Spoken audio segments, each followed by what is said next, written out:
Hi all welcome to blasters arena. Kerala ബ്ലാസ്റ്റേഴ്സിന് East ബംഗാളിന് മുന്നിൽ കാലിടറിയിരിക്കുന്നു.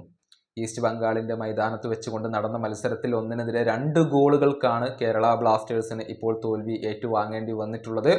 ആദ്യ പകുതിയിൽ ഒരു ഗോൾ നേടാൻ ഈസ്റ്റ് ബംഗാളിന് കഴിഞ്ഞു. രണ്ടാമത്തെ പകുതിയിലും അവർ ഒരു ഗോൾ നേടി. പിന്നീട് കേരള ബ്ലാസ്റ്റേഴ്സ് തിരിച്ചു വരാനുള്ള ശ്രമങ്ങൾ നടത്തിയെങ്കിലും ഈ ഒരു തോൽവി ഒഴിവാക്കാൻ കഴിഞ്ഞില്ല എന്നുള്ളതാണ് വസ്തുത. ഇതോടുകൂടി കേരള ബ്ലാസ്റ്റേഴ്സിന്റെ ഒരു അപരാജിത കുതിപ്പ് തീർന്നിട്ടുണ്ട്. അതായത് 2025 എന്ന ഈ കലണ്ടർ വർഷത്തിൽ കേരള ബ്ലാസ്റ്റേഴ്സ് ഇതുവരെ ഒരു തോൽവി പോലും ഏറ്റുവാങ്ങിയിരുന്നില്ല. ഈ വർഷത്തെ ആദ്യ തോൽവിയാണ് കേരള ബ്ലാസ്റ്റേഴ്സ് ഇപ്പോൾ ഏറ്റുവാങ്ങിയിട്ടുള്ളത്. ഏതായാലും നമുക്ക് ആ ഒരു മത്സരത്തിലെ വിശദാംശങ്ങളിലേക്ക് പോകാം.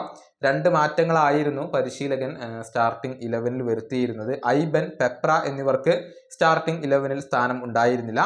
പകരം നവോച്ച, ജിമിനസ് എന്നിവർ സ്റ്റാർട്ട് ചെയ്യുകയായിരുന്നു. മത്സരത്തിന്റെ 14-ാമത്തെ മിനിറ്റിൽ ദിമിയുടെ ഒരു ലക്ഷ്യത്തിലേക്കുള്ള ഷോട്ട് ഉണ്ടായിരുന്നു. അത് സച്ചിൻ സുരേഷ് സേവ് ചെയ്തുകൊണ്ട് രക്ഷപ്പെടുത്തി. എന്നാൽ 15-ാമത്തെ മിനിറ്റിൽ സച്ചിന് ബോൾ കൈപ്പിടിയിൽ ഒതുക്കാൻ സാധിക്കാതെ വന്നു. അത്തരത്തിലുള്ള ഒരു മിസ്റ്റേക്ക് അദ്ദേഹത്തിന്റെ ഭാഗത്തുനിന്ന് സംഭവിച്ചു. ഒരുവിധം അവിടെ രക്ഷപ്പെടുകയാണ് ചെയ്തിട്ടുള്ളത്. 19-ാമത്തെ മിനിറ്റിലാണ് ഈസ്റ്റ് ബംഗാൾ ആദ്യ ഗോൾ സ്വന്തമാക്കുന്നത്. PV വിഷ്ണുവിലൂടെയാണ് ഈസ്റ്റ് ബംഗാൾ ലീഡ് കരസ്ഥമാക്കിയിട്ടുള്ളത്. ടൈറ്റന്റെ ആ ഒരു പാസിൽ നിന്നാണ് വിഷ്ണുവിന്റെ ഗോൾ പിറന്നിട്ടുള്ളത്. ഫ്രെഡി, കോറു സിംഗ്, സച്ചിൻ സുരേഷ് എന്നിവരൊക്കെ ഇത് തടയാൻ വേണ്ടിയുള്ള ശ്രമങ്ങൾ നടത്തി. പക്ഷെ അതൊന്നും ഫലം കാണാതെ പോവുകയായിരുന്നു. യഥാർത്ഥത്തിൽ കോറുവിന് അവിടെ അത് തടയാനുള്ള ഒരു അവസരം ഉണ്ടായിരുന്നു. പക്ഷെ അദ്ദേഹത്തിന് അവിടെ ബാലൻസ് ചെയ്യാൻ കഴിഞ്ഞില്ല എന്നുള്ളതാണ്. അത് തടയാൻ അദ്ദേഹത്തിന് കഴിഞ്ഞില്ല. പിന്നീട് 25-ാമത്തെ മിനിറ്റിൽ ദിമിയുടെ ക്രോസിൽ നിന്നും ക്ലൈറ്റൺ സിൽവയുടെ ഒരു തകർപ്പൻ ഷോട്ട് ഉണ്ടായിരുന്നു. സച്ചിനാണ് അത് രക്ഷപ്പെടുത്തിയിട്ടുള്ളത്. മത്സരത്തിൽ കൂടുതൽ ആക്രമണങ്ങൾ നടത്തിയത് ഈസ്റ്റ് ബംഗാൾ തന്നെയായിരുന്നു. കേരള ബ്ലാസ്റ്റേഴ്സിന്റെ ഡിഫൻസ് പലപ്പോഴും മിസ്റ്റേക്കുകൾ വരുത്തിവെച്ചു, മിസ്പാസുകൾ വരുത്തിവെച്ചു. 36-ാമത്തെ മിനിറ്റിൽ റിച്ചാർഡ് സെലിസിന്റെ ഒരു കിഡിലൻ ലോങ് റേഞ്ചർ ഉണ്ടായിരുന്നു. ഗോൾ പോസ്റ്റിൽ തട്ടിത്തെറിച്ചത് കൊണ്ട് മാത്രമാണ് കേരള ബ്ലാസ്റ്റേഴ്സ് അവിടെ രക്ഷപ്പെട്ടിട്ടുള്ളത്. 38-ാമത്തെ മിനിറ്റിൽ ജീസസ് ജിമിനസ് ഒരു ഹെഡർ ശ്രമം നടത്തി. പക്ഷെ അത് പുറത്തേക്ക് പോവുകയായിരുന്നു. 39-ാമത്തെ മിനിറ്റിൽ സെലിസിനെ ഫൗൾ ചെയ്തതിനെ തുടർന്ന് ഹോർമി പാമിന് ഒരു യെല്ലോ കാർഡ് വഴങ്ങേണ്ടി വന്നു. ആദ്യ പകുതിയിൽ ഒരു ഗോളിന്റെ ലീഡ് നേടിക്കൊണ്ടാണ് ഈസ്റ്റ് ബംഗാൾ കളം വിട്ടത്. ആദ്യ പകുതിയിൽ വളരെ ദയനീയമായ പ്രകടനമാണ് കേരള ബ്ലാസ്റ്റേഴ്സ് നടത്തിയിട്ടുള്ളത്. ഷോട്ട് ഓൺ ടാർഗറ്റ് ഒന്നുപോലും ഉതിർക്കാൻ കേരള ബ്ലാസ്റ്റേഴ്സിന് സാധിച്ചിരുന്നില്ല. വളരെ മോശം പ്രകടനമായിരുന്നു ആദ്യ പകുതിയിൽ നടത്തിയിരുന്നത്. അത് വെച്ച് നോക്കുമ്പോൾ രണ്ടാം പകുതിയിൽ മികച്ച പ്രകടനം കേരള ബ്ലാസ്റ്റേഴ്സ് നടത്തി എന്ന് തന്നെ പറയേണ്ടി വരും. 49-ാമത്തെ മിനിറ്റിൽ ലൂണയുടെ ഒരു ക്രോസ് ഉണ്ടായിരുന്നു. പക്ഷെ അത് ഈസ്റ്റ് ബംഗാളിന്റെ ഗോൾ കീപ്പറായ ഗില്ല് കൈപ്പിടിയിൽ ഒതുക്കി.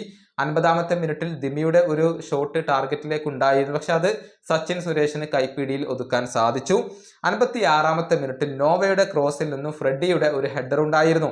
എന്നാൽ അത് പുറത്തേക്ക് പോയി. അതിന് പിന്നാലെ മിലോസിനെ പിൻവലിച്ചുകൊണ്ട് പെപ്രയെ കേരള ബ്ലാസ്റ്റേഴ്സ് കൊണ്ടുവന്നു. അത് കുറേയൊക്കെ ഫലം കണ്ടു എന്ന് പറയേണ്ടി വരും. പെപ്ര വന്നതോടുകൂടി ഒരൽപ്പം ഊർജം കേരള ബ്ലാസ്റ്റേഴ്സിന് കൈവന്നിരുന്നു. 60-ാമത്തെ മിനിറ്റിലൊക്കെ നോവയിലൂടെ കേരള ബ്ലാസ്റ്റേഴ്സ് നിരന്തരം ആക്രമണങ്ങൾ നടത്തി. പക്ഷെ അതൊന്നും ലക്ഷ്യത്തിലേക്ക് എത്താതെ പോവുകയായിരുന്നു. പിന്നീട് കോറുവിനെ പിൻവലിച്ചുകൊണ്ട് അമാവിയെ കൊണ്ടുവന്നു.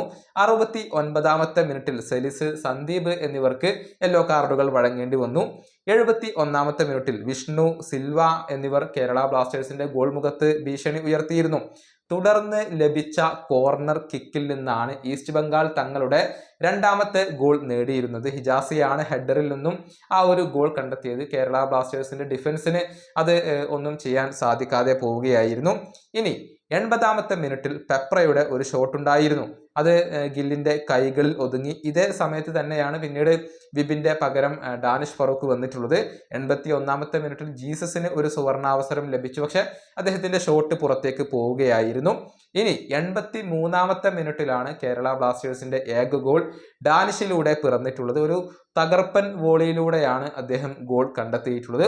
അതിനുശേഷം കേരള ബ്ലാസ്റ്റേഴ്സ് സമനില ഗോളിന് വേണ്ടി ആക്രമണങ്ങൾ നടത്തിയിരുന്നു. പക്ഷെ അതൊന്നും ഫലം കാണാതെ പോയി. അങ്ങനെ 1-നെതിരെ 2 ഗോളുകൾക്ക് ഈ മത്സരത്തിൽ കേരള ബ്ലാസ്റ്റേഴ്സിന് പരാജയപ്പെടേണ്ടി വന്നു. ഒരു ചെറിയ ഇടവേളയ്ക്ക് ശേഷമാണ് കേരള ബ്ലാസ്റ്റേഴ്സിന് ഇപ്പോൾ തോൽവി ഏറ്റുവാങ്ങേണ്ടി വന്നിട്ടുള്ളത്.